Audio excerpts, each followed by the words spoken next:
Hey, this is Jeff, and today I'm doing another top 5 list of things I never got around to showing you in the main walkthrough of Belthan's Coito Ergo Sum. So, there are working switches everywhere in this mod, like even in the abandoned houses in Ballroom. So much so that the absence of one in 2 Mole Rat's house is actually a plot point. I'm obviously not going to show you every switch I never clicked, but there are a few worth special mention because they're useful or easy to miss or have interesting consequences. Number 5. This one's not really a big deal, but the ballroom is so big your Pip-Boy light doesn't reach the walls, and the switch is kind of hidden here under the stairs, so it's handy if you're trying to find your way around the place at night. Number 4. Same kind of deal here. If you're a stealth character, don't turn this on before you clear the place out or it'll attract attention. But it's just pretty. You can probably get a better view from the balcony. Yeah, nice. Number 3. Still in the cherry orchard, there's also a light switch in the kitchen. And you can see the problem. Well, if you don't see the problem, I cannot emphasize strongly enough that water and electricity do not mix. Assuming you do see the problem, you know what would happen, and you still want to pull that handle anyway. Or maybe that's just me, but this is a classic quick save and try it moment.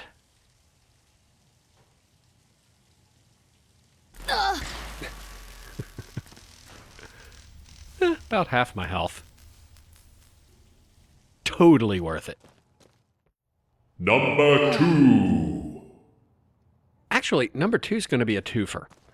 Over here by the stage, there's a switch that turns the stage lights on and off. Whatever you say, JLD. And if we wait a minute... Yeah. It's just amusing because if you turn them off while somebody's dancing, they turn them back on. Usually the person on stage walks over and does it, but I guess it's shift change time, so Brett did it. I guess Angie's not ready to leave. What a showboat. If you guys can double your tips, that's fine, but you're not getting overtime for this. Anyway, not all switches are light switches, like this one in the back of the saloon. What's up, girl? Debbie? Pull it, and you get some mysterious mechanical rumbling.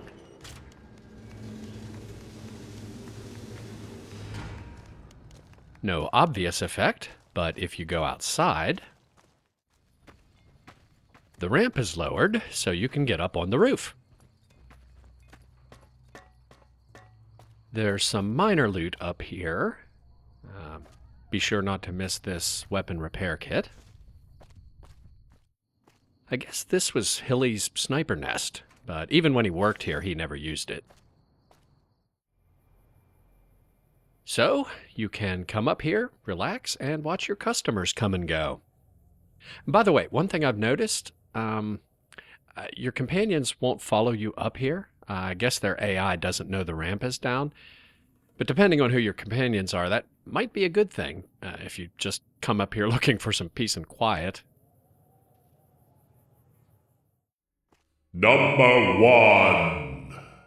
I already showed the switches in the simulation, like the Activate Kara button in episode 20, the force field switches in episode 38, and the kill switch in episode 39, but I didn't show what happens if you fail to push the kill switch before the timer runs out.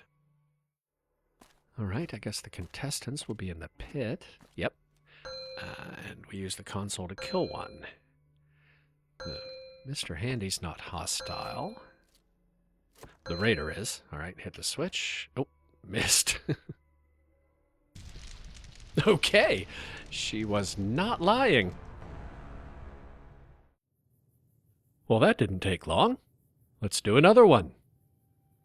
By activators, I mean things you interact with that aren't switches. some of them are switches, but I mean things where you get a menu or something else happens that isn't just on or off, like the last 5.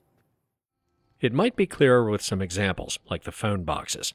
In episode 19, we got Frances Deloitte's phone logs from the one near West Side, and only the one at her hotel has them. Anywhere else, it just says there are no entries for Frances Deloitte. But these things are on just about every hotel in New Vegas.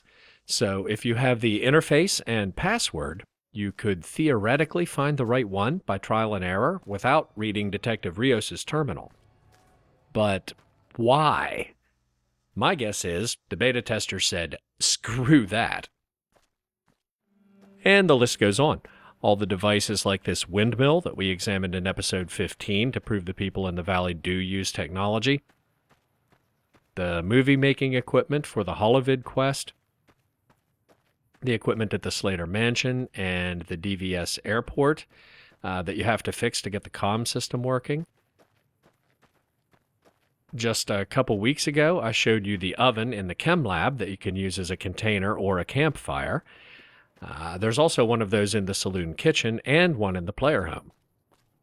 And speaking of the player home, there are a bunch of examples there. The fireplace, Ward Dramatic, which I spent half an episode showing you how they work and where to find new patterns for them.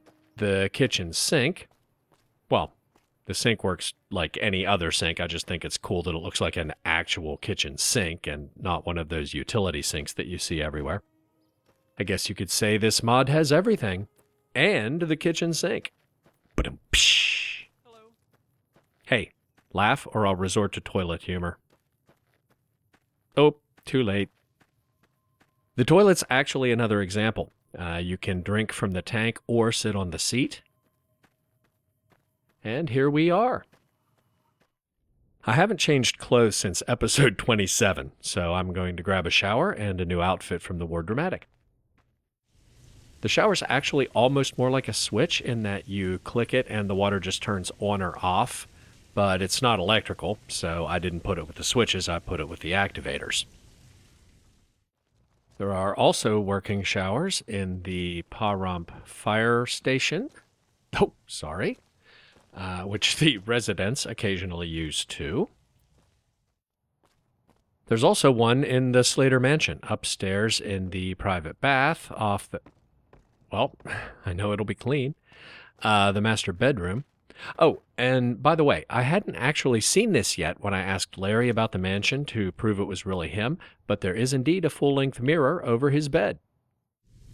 There are even a few in the decontamination chamber in the cytogenesis lab. One of my favorite moments from the whole series was when I used the one at Lolipopz to wash off the foul smell I got from cleaning the toilet in episode 27. I hope my camera and my Pip-Boy are waterproof. And once you've taken a shower, you are good to... Whoa! Dude, Stag, no! Out, out. No. No. Speaking of the foul smell and the shower, there are also trigger zones that you don't explicitly interact with, like how you wash yourself when you're in the shower, or the message to clean the Lolipopz men's room that pops up when you walk in. The toxic waste dump message, the green screen area when you pose for the magazine yourself. But all this stuff came up during the course of the walkthrough. So anyway, here are the top 5 activators I didn't show you. Number 5. We'll start next door. I already showed you the auto dock in episode 15, but I didn't mention the chemistry set. You can click on it to make stim packs or other useful chems, and after a few days, the clinic will restock enough supplies to make some more. Number 4. And this one's right down the street.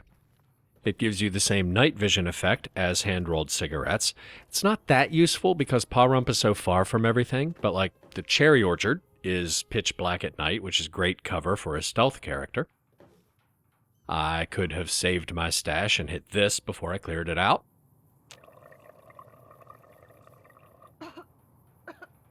Well, before Eddie, Handy, and the Stag cleared it out. Whoa, it's a little bright if you do it during the day. Or the maintenance facility. Number 3. Speaking of the maintenance facility, I let Saffron backflush the filters, but if you want to do it yourself, there are 3 options. Which I can't show you, because I already did this back in episode 16. Actually, let me see if I have a save game from before I talked to her. Okay, I did. I told her I'd fix it myself, took another hit off the water pipe, and here we are. If your science skill is at least 80, you can backflush the filters just like Saffron would, but mine isn't. If it's at least 40, which mine is, you can disable the pumps. That leads to flooding in the tunnels, but it fixes the problem for Ballroom. I think you can turn them back on and backflush the filters later if your science skill gets above 80. I'm not 100% sure about that because I've never done it this way, but if your science skill is below 40, your only option would be to do this.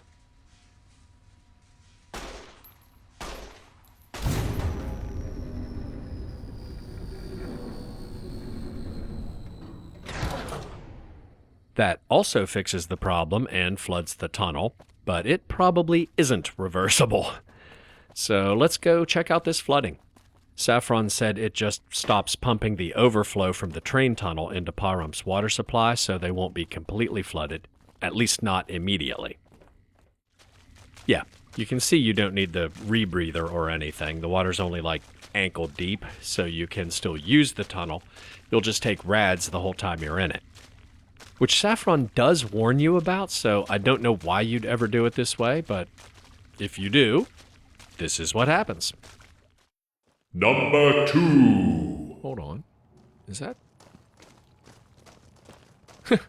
Debbie on stage. Except when she was cleaning up the studio, I don't think I have ever seen her leave that corner booth. Anyway... Hi. Angie. Sup? Fiona. Fixing the Luma screens is the very first task you get in this mod, and I showed you how to fix them in episode... How's it going? Maria? How's it going? Rondo? Episode 2, but I can't believe I went 40 episodes without showing you how they actually work. It's not really that complicated. You use the menu to pick the style of artwork you want first. Off turns them black like when you first see them. Light only turns them white. They just provide light for the lounge area. Oral fixation artwork is what was just on. There are like a dozen different pictures of men and women with lollipops and bananas. Vintage Lolipopz artwork lets you pick between magazine covers, holovid wrappers, nightclub posters, and satire. Satire has a few parodies of posters and billboards from the games, like Where Will You Be When the Holocaust Comes? Hey. Never mind the Holocaust, where will you be when you come? The vintage artwork is also in Quo Vadis. Apparently all the franchises had access to the same content. I just finished a walkthrough of Quo Vadis recently, so I've seen these a good bit. Where's a good one for one of the nightclubs? I like Amsterdam. Calcutta's pretty good. DC's pretty good. Actually, they're all pretty good. Let's go with Hollywood, since we're closer to the West Coast. We'll supply the stars, you take care of the rising and shooting.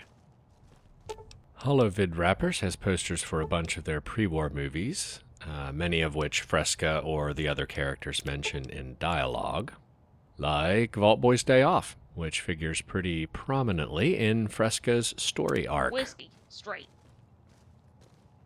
New Holovid Wrappers has posters for the movies you make. I wish I'd made more movies because they're hilarious. Ain't that a lick on the head? Bend her unto Caesar. Hello. New magazine models is the only one that's kind of weird. First you pick which issue you want to display. So pick an issue, and then you pick which section you want to use. But it doesn't tell you who the models are. So if you want a specific model, you need to remember what issue he or she was in and what section you used them for. I'm trying to remember one that's not nude so I don't have to blur it. Issue 1 cover was Maria. Yeah. She's Not nude, but she plays the DeLeon syndrome card slightly beyond my comfort level. How about Trudy? She was the cover of issue 2. Oh, all right. I'm glad I showed you that. I actually have Trudy on one of the screens in my office, and user-supplied images can only be displayed on one screen at a time with gold firmware. Select a different image or contact your sales rep for an upgrade to platinum firmware. Well, our sales rep has been dead for 200 years. That just means you can only use any given one of the new magazine covers on one screen at a time. So I'll run downstairs and switch that one so that I can use Trudy up here. And in the meantime, we'll switch this one. Let's go with Super Duper Tarts, where customer satisfaction is always a full-time job. Hold at that. I think I need to go puke. Fiona. And she probably does. Yep. All right, I switched to the one in the basement, and there's Trudy. Number 1. And here we are on the retaining wall between the Pahrump Fire Station training ground and the Nevada Highway Patrol shooting range and obstacle course. My black shirt and pants were pretty gamey, so while I let them soak, I thought I'd dress down a bit since I was chilling out with the staff at Lolipopz. I kind of stick out like a sore thumb in Pahrump, but, yeah. Anyway, I know this is going to sound stupid, but this might be my favorite thing in the mod. And I'm going to give you a spoiler warning, not because it has anything to do with the plot. It's actually just a silly time waster like the basketball court in Quo Vadis. Just spoilers because it's obscure and unexpected. If you want to be surprised, this is the last thing on the list anyway, so stop watching, go run the obstacle course behind the Pahrump police station, and think about what it looks like the locals do when they run it. Or what Brett said when we asked her about the police station back in episode 27. I don't think I've ever been inside it. Sometimes we use the range out back for target practice, and I love running the obstacle course. Maybe you could ring my bell sometime. Okay, so she's obviously flirting with you, but remember what she said when you check out the obstacle course. All right, final warning, the reveal is 10 seconds away.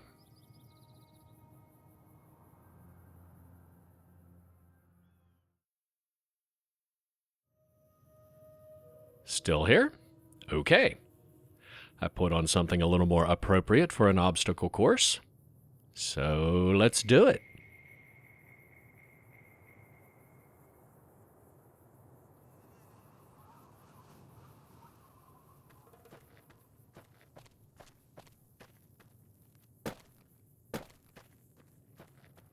We actually saw the obstacle course way back in episode 9, but I didn't run it, and you probably didn't notice the bell. You can't reach it with a standing jump.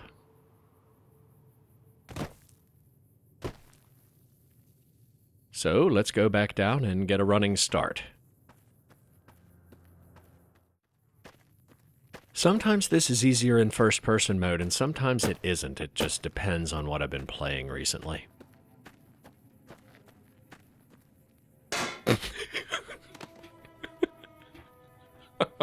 That still kills me. I literally laughed out loud for like 30 seconds the first time I ever did that. You don't actually have to run the whole course. You can just get a running jump from the top of the hill. But I don't know, it's funnier if you get the whole effect. And if it was funny in gym clothes, it's gotta be funny in a tutu.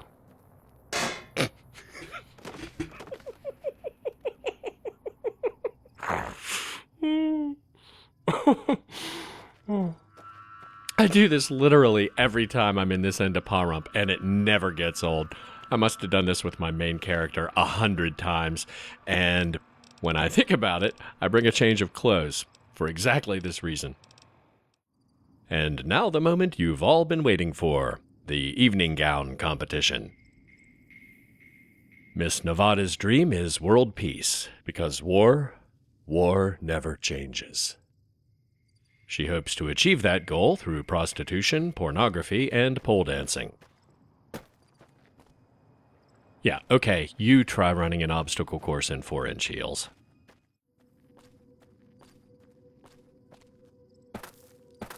Man, my shins are going to be bruised central tomorrow.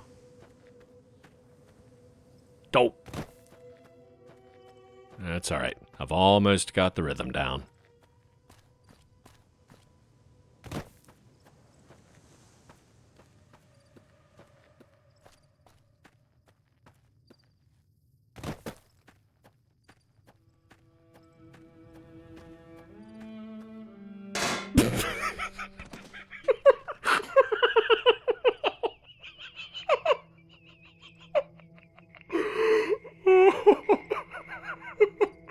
Oh, I don't feel very good. Okay. All right. I need to stop. I